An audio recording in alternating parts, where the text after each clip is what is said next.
Alright, so today's video is about the first year of my brand, FACADE, which you see we got this nice little setup over here on the left-hand side. This is the logo that we use for my brand. If you guys aren't familiar, if you're just coming through, let me make sure it actually picks up on that. I know the focus can be a little bit wonky, but I got all this set up because I'm going to shoot a year in review, like first year FACADE showcase right after this. So that's why that's all set up right there if you guys are wondering. But this video is going to be apart from FACADE. Obviously it's going to include everything that I've learned from FACADE, and we're going to talk about that. But I want this video to chronicle all of our like mistakes or decisions, kind of like explanation of what we did for our brand. If you guys are trying to start up your own brand or something along those lines, or if you're just curious on what went into the decision making for the first year of FACADE, then stay tuned because this will be right up your alley. All right, so starting off, when did we start the brand? We started off end of January. I think January 28th was our first drop, but this had been like, but my brother and I had been talking about starting it for I think maybe a little bit more years, 2 years, maybe a little bit more beforehand, before that January 28th, 2021 launch. And yeah, how did we start? We started off talking about a brand name was the first thing that we went into, because, you know, brand name, get that down, make a logo for the name. We decided to go that route. I guess you could make like a logo and then choose the name, but yeah, we came up with a ton of names. Then we picked one, like FACADE is what we chose, obviously. We kept coming back to it. It was one of the early ones that we started with, and then we made a bunch, and then we'd like cross them out and be like, here's the top 5, make a bunch more like a month later, cross them out, here's the top 5, and it was always there. So I don't know, in my mind when we first came up with it, it was like, all right, that's what it's gonna be. Like, that sounds catchy, I like the meaning of it.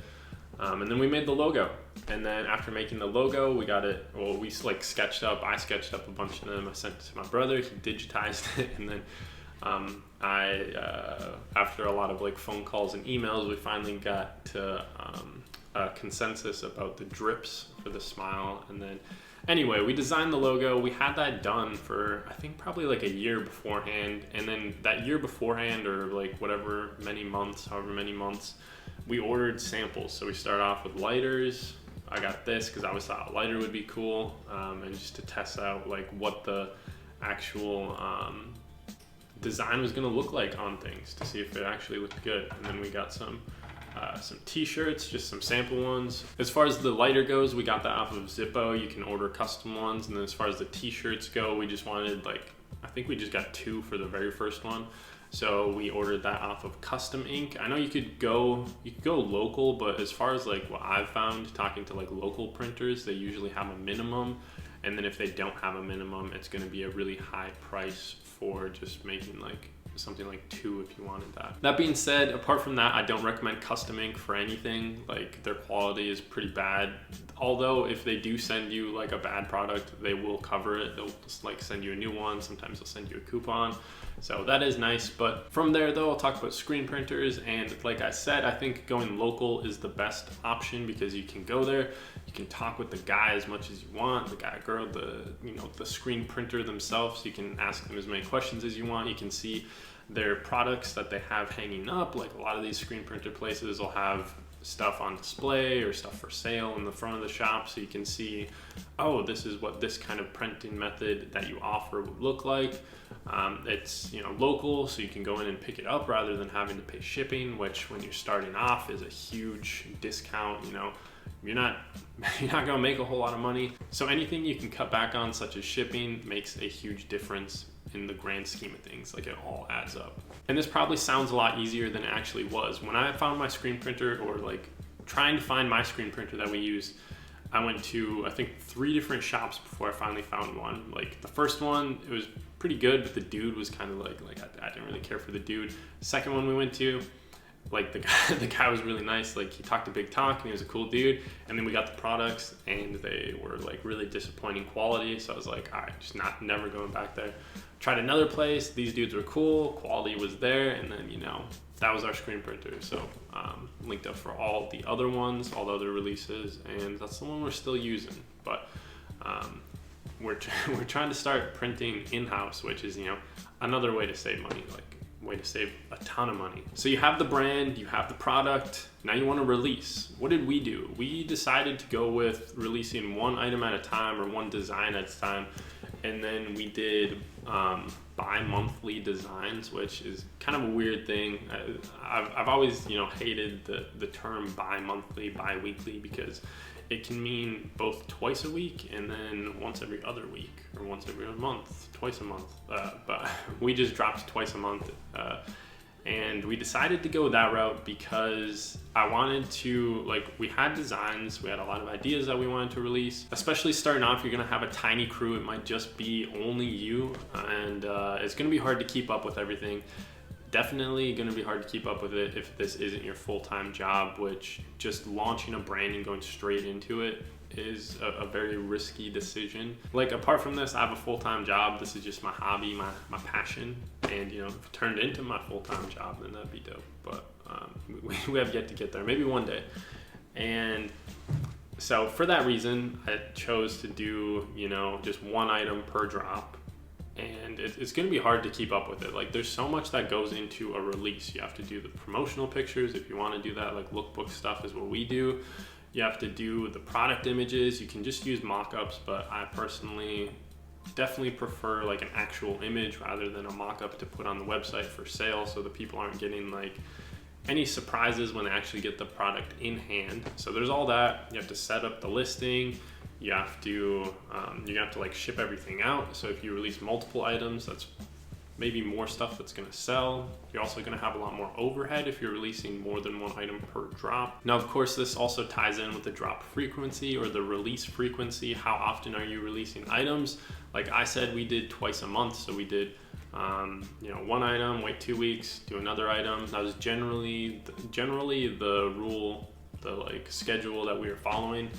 And for the most part, I think it worked out pretty well. There were some items that didn't hit as hard as we had anticipated, and they sat a little bit, and then that put us kind of in a tough spot financially. And when you start off, there's no profit. It's all negative. You're trying to make back that initial investment. So every release you want to be calculated and things like that. So moving on, or I guess kind of related to the releases, there's also marketing, which is something that we're trying to gear ourselves more towards. I myself am more the design, the idea guy, I like to think, and then my brother who helps me with the brand, he's been looking into marketing, but we're gonna try to focus on that a lot more because there's a lot of different ways you can market. There are paid promotions, whether that's through a big a platform like Instagram themselves. You can buy ads, you can buy YouTube ads and things like that, or also on there you can buy an ad on a specific page. So there's things like Avent Space, I don't know how to pronounce it, but you can buy a post there. You can buy a post on, we bought a post on FTP leaks, which, shout out that dude, super useful. I always use them in my live streams when I'm showing off the FTP stuff that's about to drop. But that's just an example, and in my experience, the Instagram stuff didn't help at all, but they do let you target a specific audience, which I thought the audience that we were targeting was pretty accurate to the people who actually buy from us, but we didn't get any sales from it. I think, they showed the click-through rate, and it was just a couple clicks, so definitely not worth it, in my opinion, or at least so far. Maybe we gotta make certain posts specifically more geared towards an ad than just a release. So that's still to be determined. This is kind of a stage that we're working through as we go still, but we're trying to put a lot more focus on, there are obviously a lot more ways to market too. You have TikTok, you can go to local places, you can do pop-ups, which are both things that we've looked into. We've tried doing TikToks for the brand, and then one of our latest things was we were trying to get into a pop-up in the form of a First Friday flea market, art festival type thing. A lot of big cities have First Fridays, so you guys might know what that is. But looking into actually signing up for it, they require a ton of information, so that might sadly be a ways out still. But definitely something I'd like to try. It'd be interesting because we've never had sales in person. We've always been an online entity, shipping out orders. So it would be really cool to do a pop-up. Not that we have, a massive fan base that people would come to the pop-up. You know, maybe like one person is in the area that follows us and would maybe want to make the trek. But I think that just the foot traffic and people that go to those types of things are maybe a little bit more open-minded, or there might be some more open-minded people who are like willing to check out the stuff that's there. You know, there's a reason that the person went there. Maybe a lot of people just going to look at things, not necessarily with the intent to buy, but there are people there with the intent to buy, and you might get some sales that way. But I really don't have a lot of experience about that, so I won't talk too much more or anymore. So another thing I'll talk about, and a part that I think is very essential to the brand, are the designs. How did we make the designs? I mentioned earlier that I like to think of myself as like the design guy, and I'm coming up with all the ideas in that front. Well, maybe my brother works on more like marketing and stuff like that. But we did outsource a couple of the designs, and they actually performed really well. So maybe that's an indicator that I need to step up my skills. But I'm working on some new designs. I got a little drawing pad. I'm excited for the stuff that's coming next year, 2022, for Facade. But we did outsource a couple designs, but then stuff gets more expensive. You know, it's just another expense. I feel like graphic designers, graphic artists are pretty expensive. But yeah, that's one way to go. You can just go on like Reddit, Instagram, search like hashtags or something, or try to find an artist. Like there's artists everywhere. Twitter, you could DM somebody, be like, yo, make me this graphic. There's no shortage of great graphic designers, I don't think, but unless you have like a friend who's willing to start the brand with you and work for free, it's going to get expensive real quick if every design that you do is going to be outsourced to somebody else. And then in terms of designs, like another hurdle that I've talked about before in my videos that we had to overcome was just the like complexity of a design we tried to release. Our pepper design, which is the navy one over here, I don't know if you guys can see it, but it's like the Morton Salt Girl with like a little flip, a little twist on it. And that one was our most complex one that we've made so far, just because it had multiple colors. It had I think 4 or 5 layers that went into it to make it up. And this was like right after we had done only one color design, so we hopped into that. And then the printers were like, oh, can you separate this into multiple layers? And we had already gotten the artwork from somebody, and they had given it to us just one layer, so we had to go in and separate it. And that was really difficult. That was a big learning curve. But looking back on it now that we had to go, or now that I had to go through that process and learn how to do all that stuff, like obviously I'm a lot better with that software. And then ever since then, I've been creating our designs, so I've been improving with that as well. Generally, the more complex the design, the more expensive it's going to be to make. For example, that shirt that we had screen printed was, I think, 5 different colors. And then every different color is going to be an additional screen that needs to get set up and burnt and all those things like that. So it's going to cost you more. It's going to be more expensive, especially if you're dealing with smaller quantity orders. This is going to cut back on your profits. So you have to find a happy medium between the design complexity, the colors, the like amount of colors that you're going to use. You can always go like DTG, but then you're going to cut back on quality for the most part.